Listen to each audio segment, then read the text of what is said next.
그래서 1997년도에 이제 홍콩이 영국에서 중국으로 반환됐는데 50년간 이제 일국양제를 유지한다. 그렇죠. 이런 약속이 중국이 바라보는 관점과 홍콩 시민사회가 받았던 관점이 좀 많이 달랐던 것 같아요. 그렇죠. 예, 그 중국이 바라봤던 관점은 이제 주권 문제하고 관련이, 그러니까 뭐 홍콩 시민사회 플러스 영국이 바라보는 관점, 그다음에 이제 중국이 바라보는 관점이 조금 차이가 있었는데, 영국이나 홍콩 시민사회가 바라봤던 거는 일국양제라고 하는 것은 주권은 중국에게 돌려주지만 그 주권은 중국에 속해 있지만 행정권 이런 것들은 영국이나 홍콩 시민사회가 자체적으로 발휘할 수 있다. 행정권. 그렇지만 중국이 봤을 때는 이 주권과 행정권이 서로 분리될 수 없다라고 본 거죠. 그러니까 주권은 행정권의 행사를 통해서 실현될 수 있다라고 본 거예요. 그러다 보니까 사실은 여기서 조금 이제 일국양제를 바라보는 홍콩 시민사회 플러스 영국의 관점, 그다음에 중국 당국의 관점이 차이가 나게 되고, 여기서부터 이제 조금 의견이 엇갈리기 시작하면서 이 어떻게 보면 그 부산혁명 네. 단초라고 네. 하는 것이 여기서부터 이제 촉발이 되는 거죠. 네, 맞습니다. 그래서 홍콩이 반환된 시점에 이제 제정된 홍콩 기본법에 보면 그런 주권과 행정권의 경계가 굉장히 모호하게 그렇죠. 형성이 돼 있어요. 네. 그래서 그것이 이제 홍콩 시민사회에서 요구했던 민주화 요구들이 중국 입장에서는 어떻게 보면은 그 주권을 행사하는데 방해가 된다고. 침해가 된다고 봤던 것이고, 그래서 예를 들면 이제 2014년도에 있었던 우산혁명 사례를 통해서 이제 그 얘기를 해보면, 이 우산혁명은 이제 주로 오큐파이 센트럴, 그래가지고 중환 지역, 그러니까 이제 센트럴 지역을 점령해라. 그래서 오큐파이 월스트리트 그렇죠. 이런 걸 약간 차용해서 처음에는 이제 홍콩 대학의 법대 교수가 이제 시민사회와 함께 조직을 했었는데, 근데 여기에 이제 홍콩의 대학연맹, 그리고 그 당시에 항민사조라고 뭐 중고등학교 때부터 중국식 국민교육, 애국 교육을 반대했던 조슈아 웡이라는 이 조슈아 웡이라는 청년이 14살 때부터 이 중국식 교육에 반대하는 학생운동을 했던 사람이에요. 근데 이 사람이 이제 성장을 해가지고 우산혁명 이제 나중에 송환법 반대까지 해서 이제 그 홍콩의 민주화의 상징으로 등장하는 인물이라서 뭐 이렇게 넷플릭스에 다큐멘터리도 있고 그렇죠. 그렇더라고요. 네. 근데 하여간 뭐 이런 다양한 조직들이 우산혁명을 통해서 이제 민주화의 요구를 하게 되는데,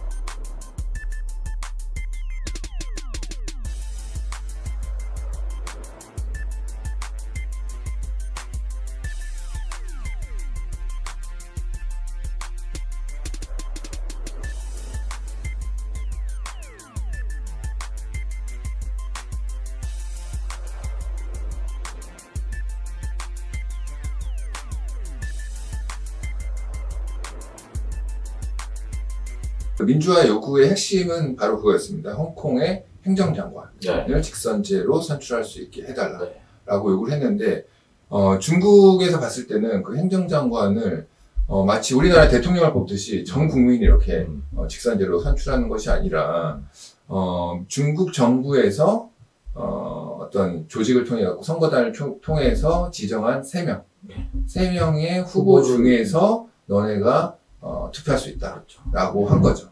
예, 그래서 이제 거기에서 어떻게 보면 이제 주권과 행정권, 그리고 중국이 생각하는 민주주의와 홍콩 시민사회가 원하는 그런 민주주의의 어떤 레벨의 차이가 강국이 존재하면서 서로 충돌을 하고 대립하게 되는 양상을 띠게 되는 건데, 그렇다고 한다면 뭐 우산혁명도 그렇고 나중에 송환법 반대 시위도 그렇고 결국 이게 실패로 돌아가지 않습니까? 네.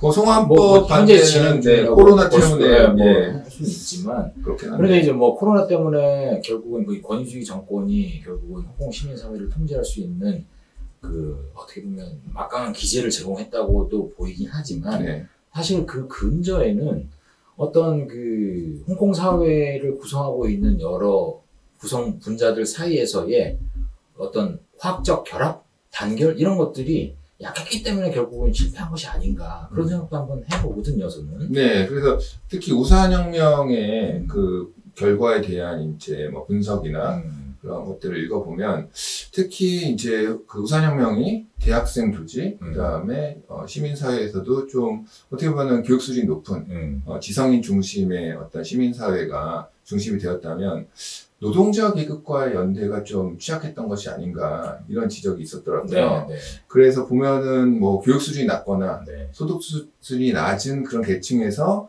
우산혁명에 대한 지지나 찬성률이 그렇게 높지 않게 나타난 것. 네, 네. 뭐 이런 것들이 어떻게 보면 홍콩 사회의 좀 이질적인 모습 이런 네. 것들을 좀 드러내는 것이 아닌가. 예를 들면 한국과 비교했을 때는 한국은 어떻게 보면 교육 수준도 대학 진학률이 70%가 넘기 때문에 그렇죠. 좀 뭐 균질성이 있고, 네. 그다음에 뭐 80년대 학생 운동을 보면은 이제 뭐 공장이라든지 노동자 조직으로 침투해가지고 그렇죠. 학생 조직과 노동자 조직이 그리고 시민사회 네. 그리고 농민 조직까지 네. 이렇게 연대를 해서 민주화 운동을 했던 거에 비해서 홍콩 같은 경우에는 앞서 말씀드렸듯이 그런 홍콩 공회연합회 이런 데는 처음부터 약간 친중적인 성격을 가지고 또 중국에 동조하는 그래서 어떻게 보면 친중 그 보수당의 핵심으로 자리 잡았기 때문에 이런 조직들이 사실은 민주화 세력에 대해서 반대를 했던 거죠. 네. 그러다 보니까 이제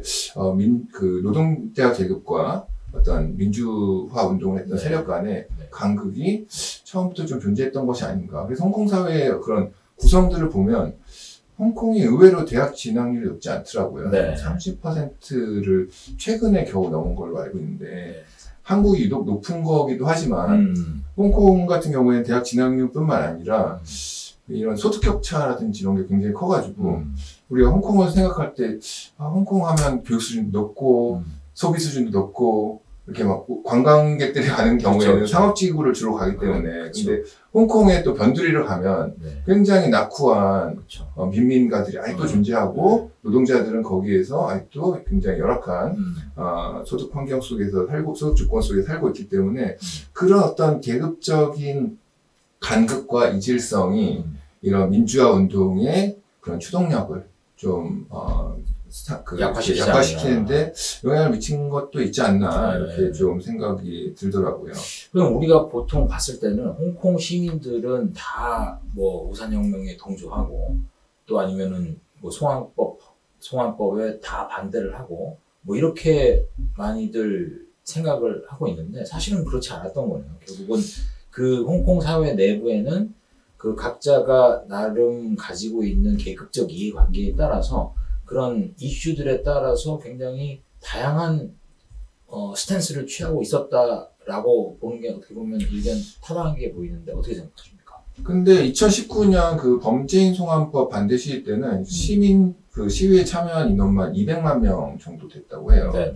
근데 홍콩 인구가 730만 명이니까 뭐 압도적으로 많이 나오네. 다수고 거의 홍콩 시민들이 뭐 대부분 참여했다라고도 이렇게 할 수 있는데 그럼에도 불구하고 이런 친중 세력이라는 것이 우리가 이제 외부에 갔을 때 특히 서방 세계의 그런 언론이나 미디어의 관점에서 봤을 때는 친중 세력 하면은 중국과 이제 사업을 통해 가지고 이득을 보는 기득권 세력, 자본가 세력 그리고 뭐 중국의 사주를 받은 중국에 의해서 조정당하는 그런 일부 세력이 어떤 뭐 백색 테러 뭐 이 정도로 우리가 좀 간과하는 경향이 있는데 저희 역사적으로 이렇게 뭐 앞서 설명해 주셨듯이 1967년도 홍콩 폭동이라든지 그다음에 이런 공회연합회의 어떤 역사적으로 존재해왔던 그런 세력들을 저희가 봤을 때는 그분들 입장에서는 사실은 뭐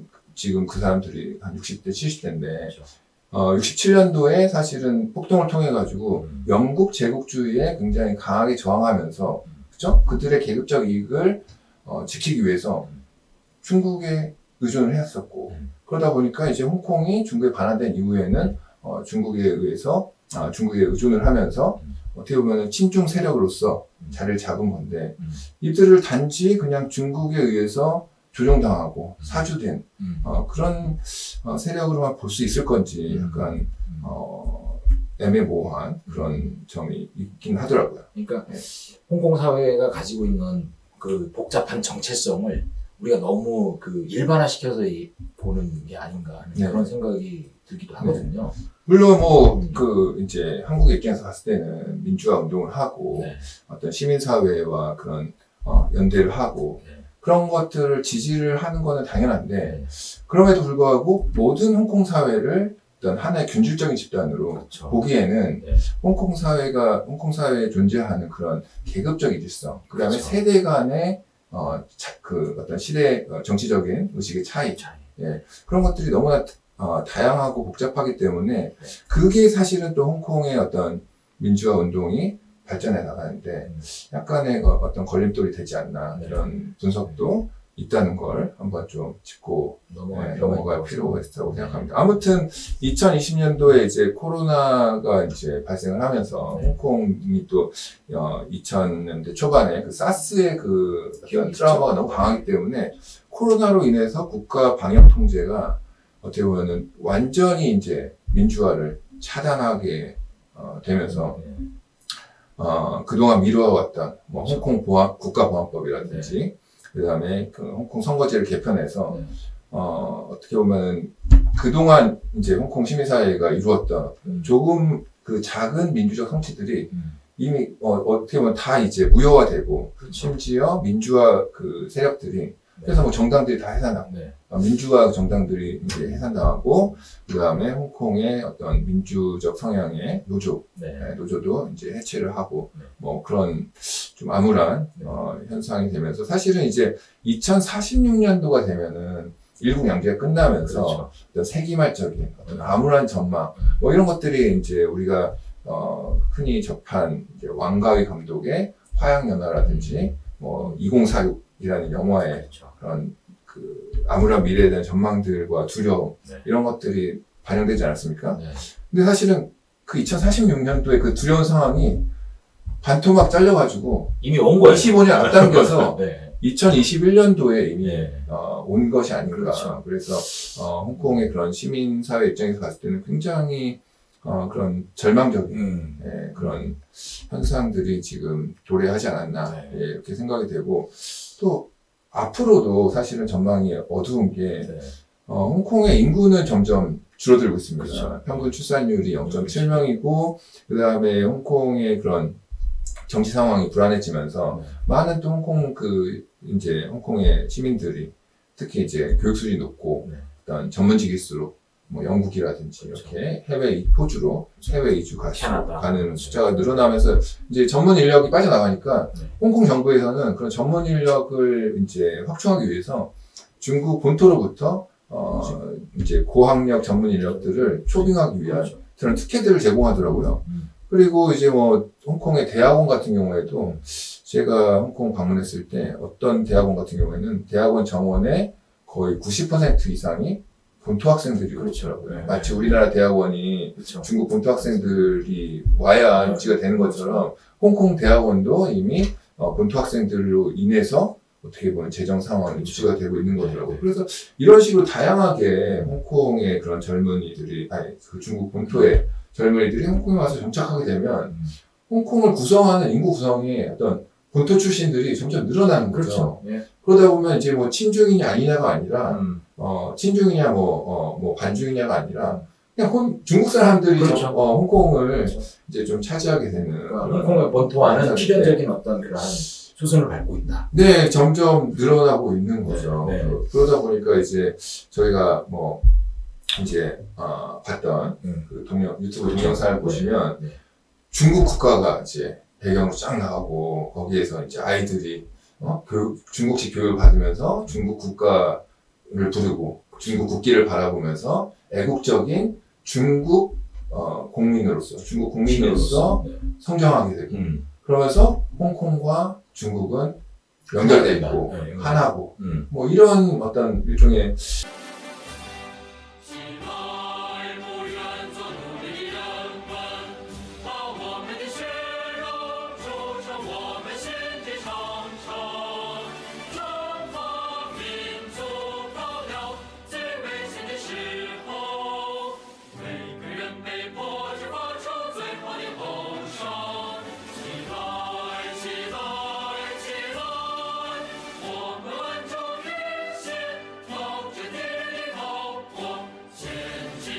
뭐 홍콩 시민사 입장에서 보면 프로파간다라고 볼 수 있겠지만 이런 것들이 이제 어떻게 보면 홍콩의 현실로 자리 잡는 것이 아닌가라는 전망이 있을 수밖에 없는데 그러면 너무 절망적인 거 아닌가?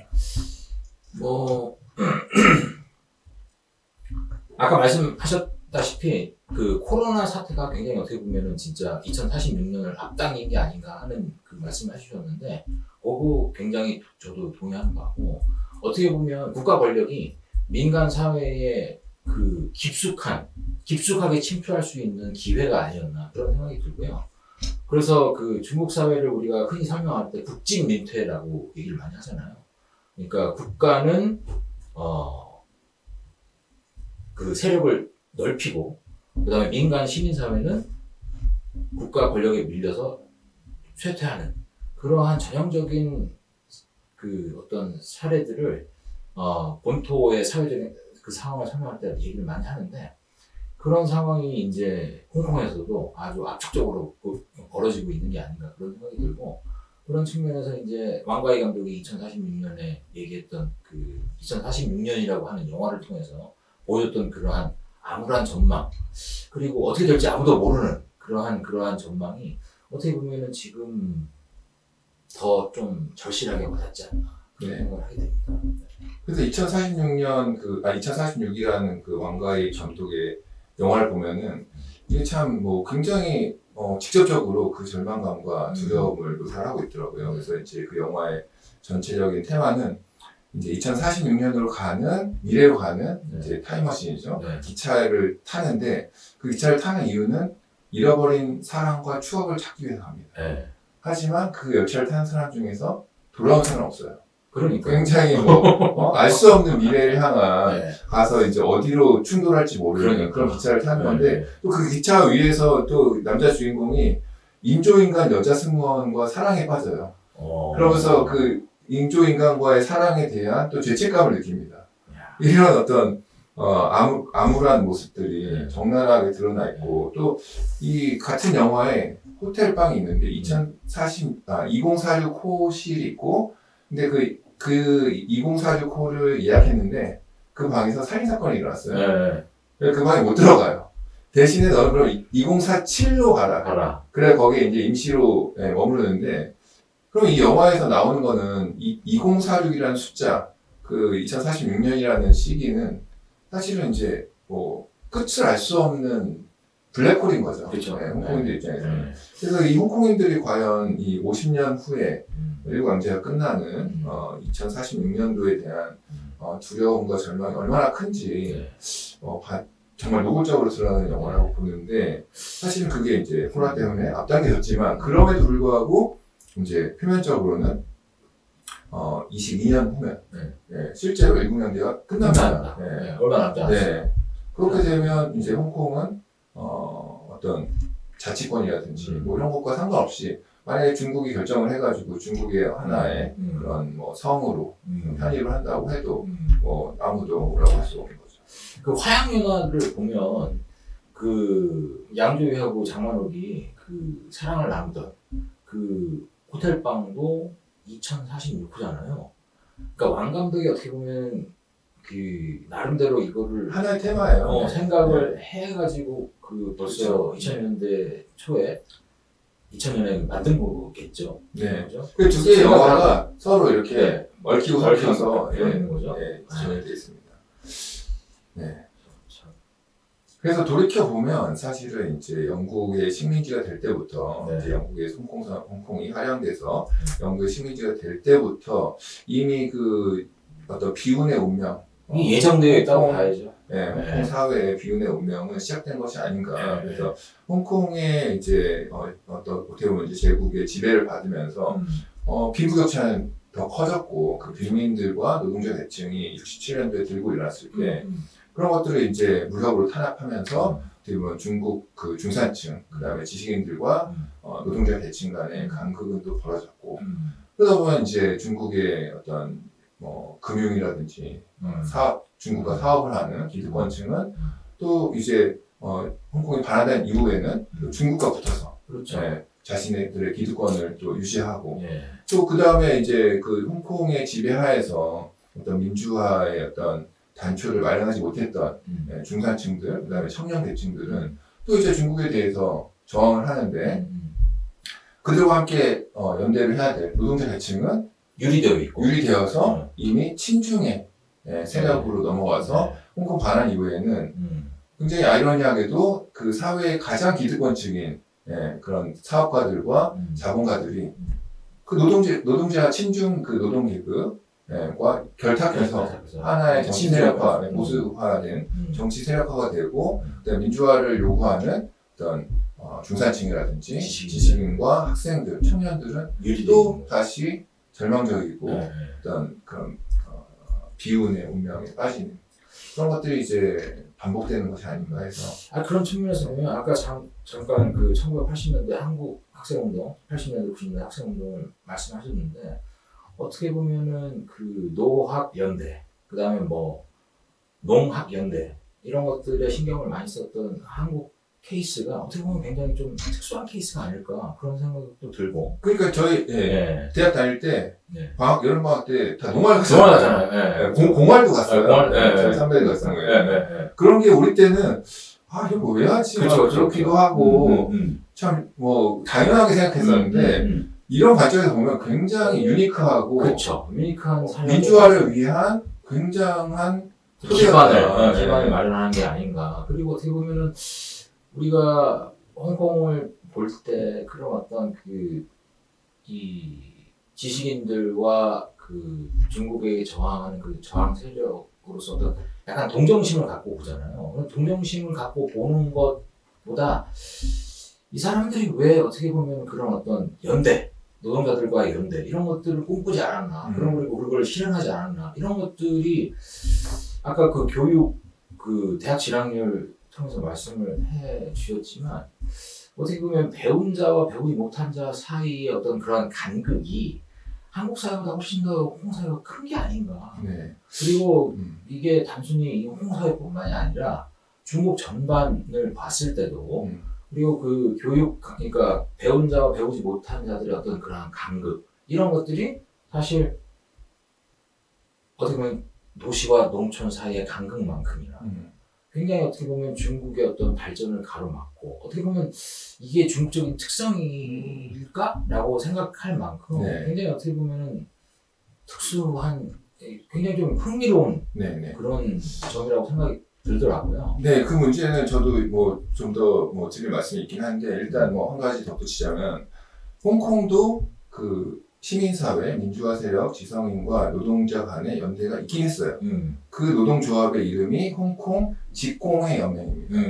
근데 또 이 노동조합은 이제 민주화 세력이긴 한데 그 구성원들을 보면 교원 노조가 교사들 노조가 제일 크고 그 다음에 공공 그 부문 그쵸 공공 부문의 의료라든지 사회복지 노동자들 노동조합 이런 것들이기 때문에 어떻게 보면 약간 화이트 칼라의 교육 수준이 높은 노동계급이에요. 노동조합이에요.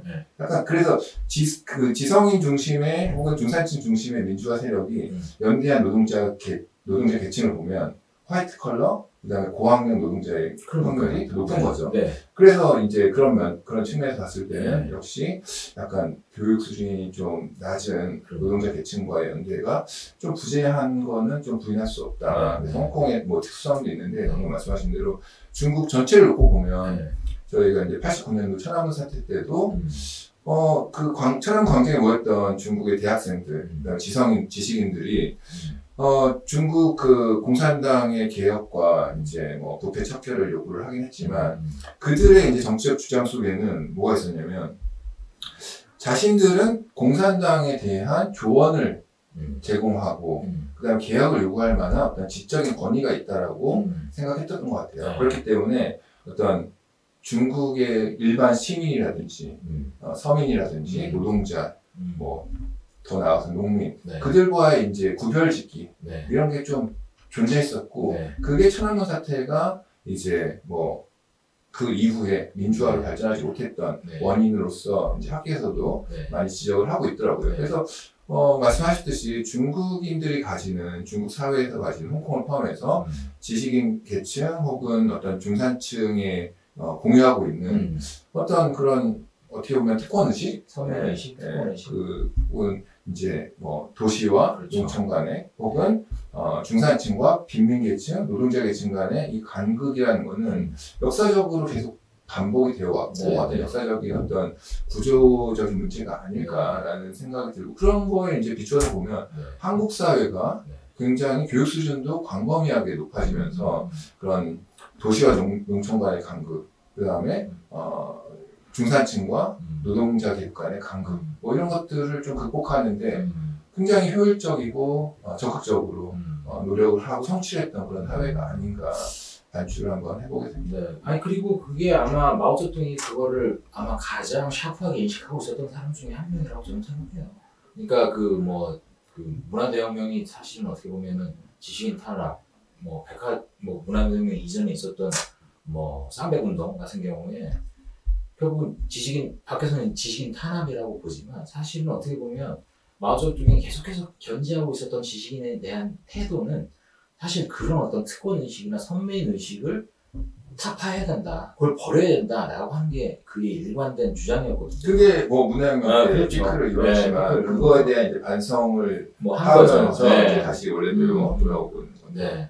근데 이제 하여튼 그런 어떤 특권의식, 선민의식 이런 것들이 사실은 어떻게 보면 홍콩의 그러한 그 우산혁명이라든지 송원법 반대로 표출되었던 그런 갈등 속에서 노동자들과의 연대를 주저하게 만드는 하나의 걸림돌이 아니었나 그렇게 생각을 해봅니다.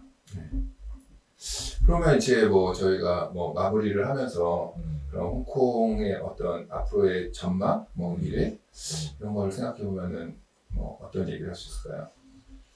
글쎄요, 저는 뭐 홍콩이 앞으로는 아까 뭐 영화 얘기도 하셨고, 그다음에 이제 홍콩의 대학원 상황 내지는 홍콩 사회가 가지고 있는 어떤 그 인구 구조적인 문제점 이런 것들을 봤을 때 본토가 되는 건 어떻게 보면 시간 문제가 아닐까 저는 그런 생각이 들고요.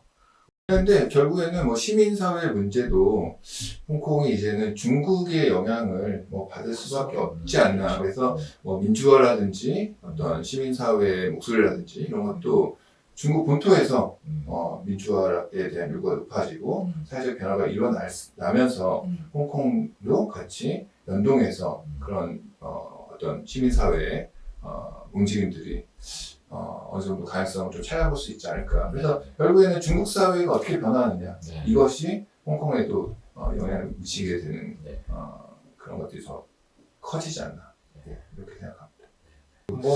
뭐 약간 첨언을 하자면 저희가 이제 어떻게 보면 기존의 매체나 어떤 뭐 학계에서 알려진 것은 보편적으로 이제 홍콩의 민주화에 대해서 굉장히 좀 초점을 맞춰서 홍콩의 그 민주화 세력이 중국 정부의 탄압에 어떻게 맞서서 저항하고 싸우고 어려움을 겪었는지 그런 것들을 굉장히 구체적으로 잘 설명을 해주셨는데 저희는 뭐 그런 걸 뭐 다른 데서 많이 설명을 했으니까 꼭 그것만으로 볼 수 없는 좀 이면에 존재하는 홍콩 사회 내부의 이질성 그리고 역사적인 연원에 따른 홍콩의 다양한 어떤 행위자들, 다양한 그 조직들 그런 것들에 대해서 좀 한번 이렇게 생각해 볼 수 있지 않나라는 접근을 한번 해봤습니다. 그래서 마치 저희가 홍콩의 민주화 세력에 대한 어떤 회의적인 그런 시각이라든지 뭐 지지를 하지 않는다라든지 뭐 그렇게 오해를 하지 않기를 바라면서 그런 걸 통해서 또 한국 사회를 또 관찰해 볼 수 있는 거죠. 네. 그게 어떻게 보면 우리가 이제 이 코리아로 하는 지향성. 오늘은 이 정도로 하시고 다음에는 이제 홍콩을 좀 이어나가서 홍콩 이야기를 이어나가서 앞서 좀 언급했던 상하이로 한번 이렇게 올라가면서 어떻게 보면 북벌 루트를 따라서 올라가 보시죠. 할 얘기가 너무 많습니다. 네네. 그래서 다음에 상하이 이야기를 한번 말씀드리면서 마치도록 하겠습니다. 감사합니다. 네, 고생하셨습니다.